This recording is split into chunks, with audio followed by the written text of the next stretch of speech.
Every story has a turning point, a moment when everything changes. The turning point. I wasn't snooping. Not really. Tom was in the shower and I needed to check an email for our flight confirmation. His laptop was open on the couch, and mine was upstairs, probably dead. I told myself it would take 2 minutes max. He didn't have a password on it. That struck me as odd. Tom was usually careful with things like that. But maybe he'd just stepped away quickly earlier? No big deal.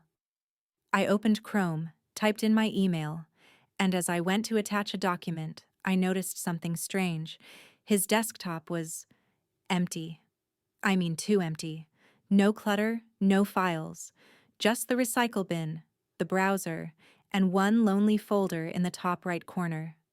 The folder was called WF_2020. It looked so innocuous. But Tom isn't someone who labels things with codes. He names files things like taxes, final, and Emma party pics. He's normal like that. This folder? It felt sterile, like something meant to be overlooked. I clicked it. It was locked with a simple encryption prompt, which immediately made my heart race. What was he hiding behind a password-protected folder named like a military project? I was about to close it when I remembered something.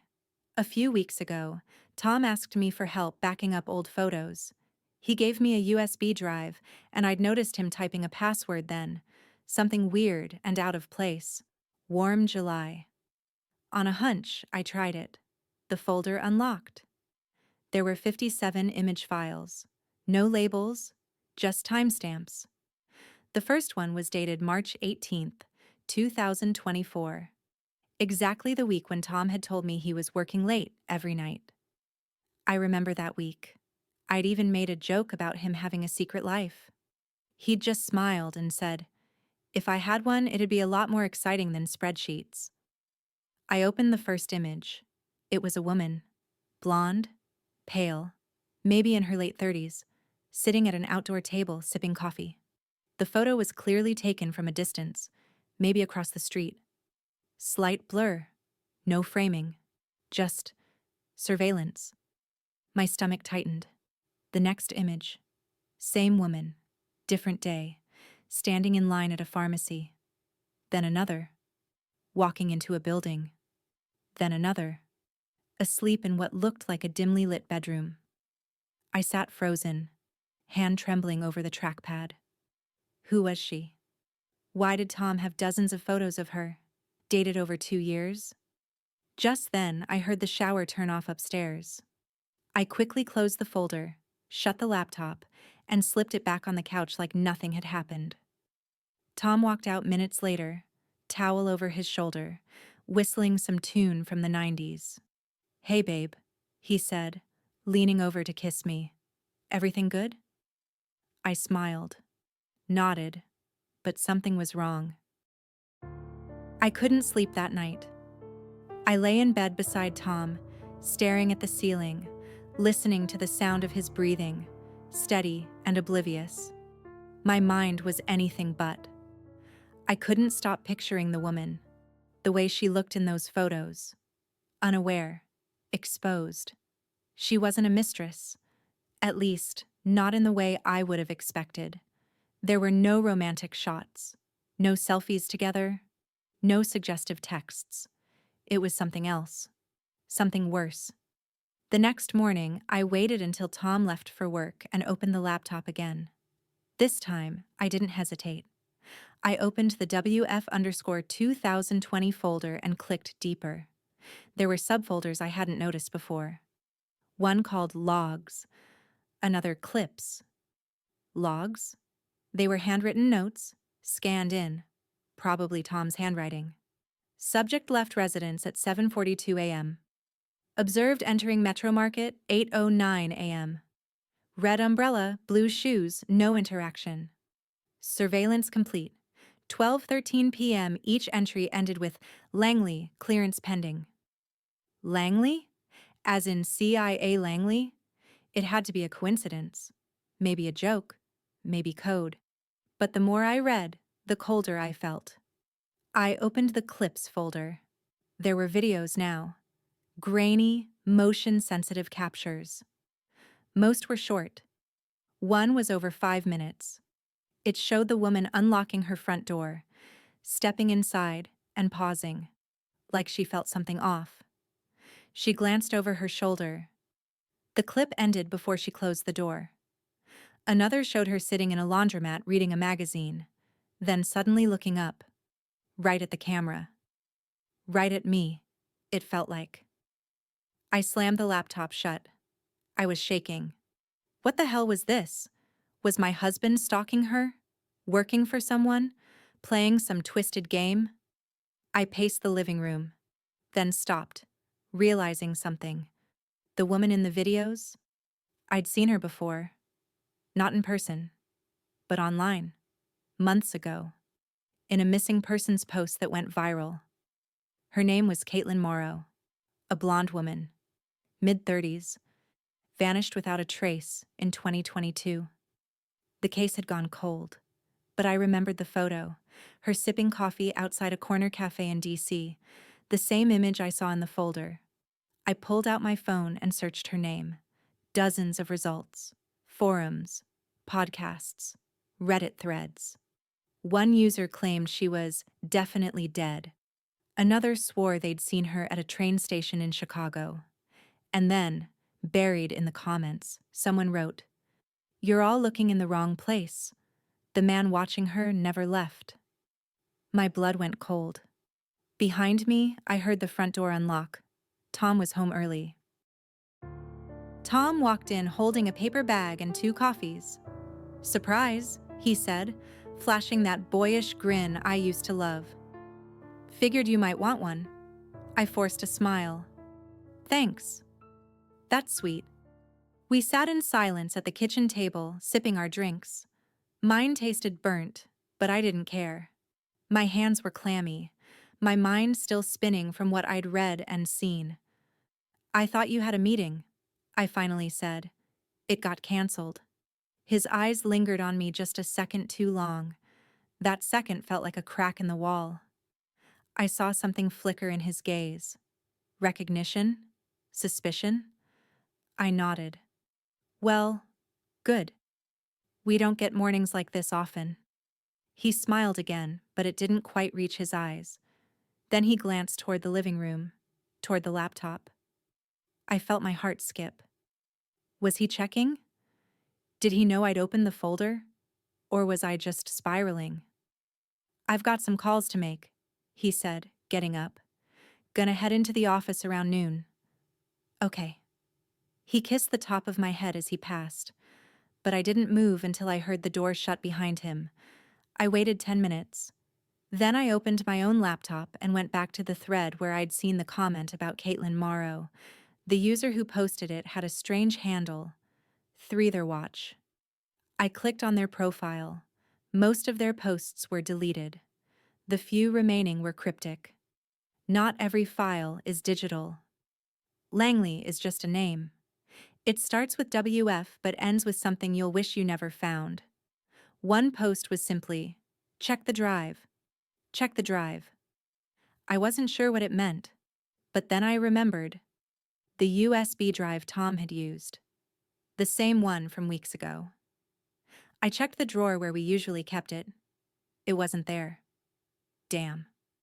I searched the kitchen, then the bedroom, then the downstairs office. Finally, in the coat closet, I found a small box labeled Tech Spare. The USB was inside. I plugged it into my laptop. At first, it looked normal. Just family folders, tax backups, pictures from a cabin trip in 2019. But one file stood out. It was hidden in a subfolder labeled MISC. File name, warmjuliefinal.mp4. I hesitated, then opened it. The screen went black. A low hum played. Mechanical, almost like distant static. Then video appeared. Shaky footage of someone walking through a forest at night. Flashlight swinging. Heavy breathing. The camera turned, revealing a figure kneeling in the dirt. It was the woman, Caitlin. Her hands were bound. She looked terrified. The flashlight hit her eyes and she flinched. A voice behind the camera whispered, "We're not finished yet." I slammed the laptop shut. I didn't sleep. The flash drive sat on the table like a loaded gun. I kept plugging it in and pulling it out, watching that same video over and over again. Tom. His voice was different in the clip. Cold. Flat. He wasn't joking. It wasn't a game. I kept asking myself, why? Why her? Why the folder? Why me? By morning, I hadn't eaten or showered. I made coffee but didn't drink it. Changed clothes but stayed barefoot. The house felt wrong, like I was living in someone else's home. I needed answers. I opened my laptop and started digging. Facebook, Instagram, LinkedIn, Caitlin Morrow, the missing woman. That much I already knew. But another name had come up, buried in the logs folder. One I didn't notice before. Emily Reyes. I searched it. The name wasn't rare, dozens of results. But one profile stood out. A woman in her 30s. Brown hair. Her photos hadn't been updated in years. Her bio said former teacher and her last post was from July 2020. A poem about memory and silence. The kind of thing no one reads unless they're searching for ghosts. Her captions were long, personal, but off. Like she was talking to someone who wasn't there. They told me it wouldn't hurt, but it did. I still feel the burning behind my eyes. You said we were volunteers, but you kept the footage. I remember the sessions. I just don't know which ones were real. Sessions? What the hell kind of sessions? I checked the metadata of the images in Tom's folder again, the surveillance photos. Some were tagged not just with timestamps, but with 3 letters at the end, LCR. I Googled it. After a long scroll, I found something.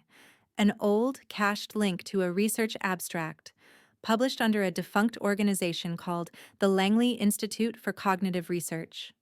The acronym? LICR. They specialized in memory control and applied perception studies. I clicked the link. Dead. Error 404. But one comment in the archive thread stood out. Emily Reyes was the first whistleblower. She never made it past phase 2. I froze. Suddenly, a sound broke the silence. A notification. Tom had sent me a text. "Hey, can you grab something from the basement for me? Should be in the green bin." I stared at the screen. The basement? I never went down there. Tom always said it was just tools and junk. But now I wondered, what if it wasn't? The basement door creaked as I opened it. It always did. But this time, the sound felt louder, like it echoed through my bones. I stood at the top of the stairs, heart hammering, trying to slow my breath. It was just a bin. That's what I kept telling myself. I flicked the light switch. Nothing. Of course not. The damn bulb had gone out weeks ago. Tom said he'd replace it. He never did. I grabbed my phone and turned on the flashlight, casting a narrow beam down the steps.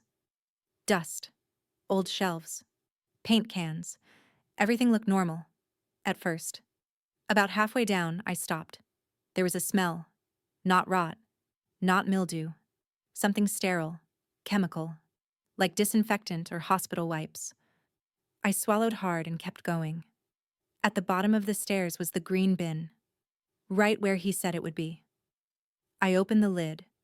Inside were random tools, extension cords, some old light bulbs. I was starting to feel foolish. Maybe I was spiraling. Until I saw what was underneath. A black plastic case. I pulled it out. It had no label, just a sliding lock on the side. I clicked it open. Inside was a camcorder. An old one. Not digital. Battery-powered. Still intact. There was a single tape inside. I pressed eject. It slid out, marked with a handwritten label, ER, Session 5, ER, Emily Reyes. My hands were trembling. I didn't have anything to play it on. Not anymore. But I knew Tom did. He kept an old player in the upstairs guest room closet. Said he used it for converting home videos. I slipped the tape into my pocket, closed the case, and backed out of the basement slowly, every nerve screaming. But as I turned to go, I saw something that stopped me cold. There was another box, unmarked. I knelt and lifted the lid.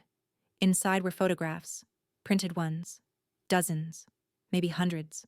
Faces, women, all different. Some smiling, some asleep, some crying. All of them looked like they were being watched. And right at the bottom was a photo of me. I dropped the lid and staggered backward. Then I heard a noise upstairs. Keys jingling, the front door opening. Tom was home. I moved fast. I tucked the tape deeper into my coat pocket, shoved the photo box back into place, and shut the basement door just as Tom stepped into the kitchen. "Hey," he called casually, setting his keys in the bowl. "You find it?" I turned, smiling like nothing was wrong. "Yeah, got it." He looked at me, his eyes scanning me, my hands, my clothes, my face. A second too long. Then he nodded. "Cool, I'll be upstairs if you need me." He walked past me. No kiss this time. I didn't move. I just stood there. My heart was pounding so loudly I was sure he could hear it. When I finally climbed the stairs, it wasn't to go to him. It was to the guest room. The old camcorder sat right where I remembered, on the shelf behind the photo albums. I locked the door behind me. Hands shaking, I pushed the tape into the slot and hit play. It began with static. Then a room came into view. White walls, a metal chair in the center. Emily Reyes was sitting there. She looked younger than in her profile photos. Exhausted, pale. Her wrists were tied to the arms of the chair. Her eyes darted between the camera and someone off screen. Then came the voice. Tom. But it wasn't the voice I knew. It was colder, professional. Session 5. Subject shows signs of noncompliance. Initiating memory strip protocol. Emily started to shake her head. "Please. I remember things. I remember you. You said we volunteered. You said this would help people. You broke the agreement." Then a noise, like electricity buzzing, filled the speakers. Emily screamed. I slammed the stop button, gasping. My whole body was shaking. This wasn't surveillance. This wasn't curiosity. This was something else entirely. I sat there in the silence, tape still warm inside the machine. And then, a knock at the guest room door. Gentle. 3 taps. "Hey, babe? You okay in there?" I made lunch. My voice caught in my throat. I stared at the door. I had evidence. I had proof. But I had no idea who my husband really was. Your choice won't just shape what happens next. It could decide her fate. Vote 1 or 2 in the comments, or tell us what you'd do if it were you. The next part of the story drops this Friday. Subscribe so you don't miss it.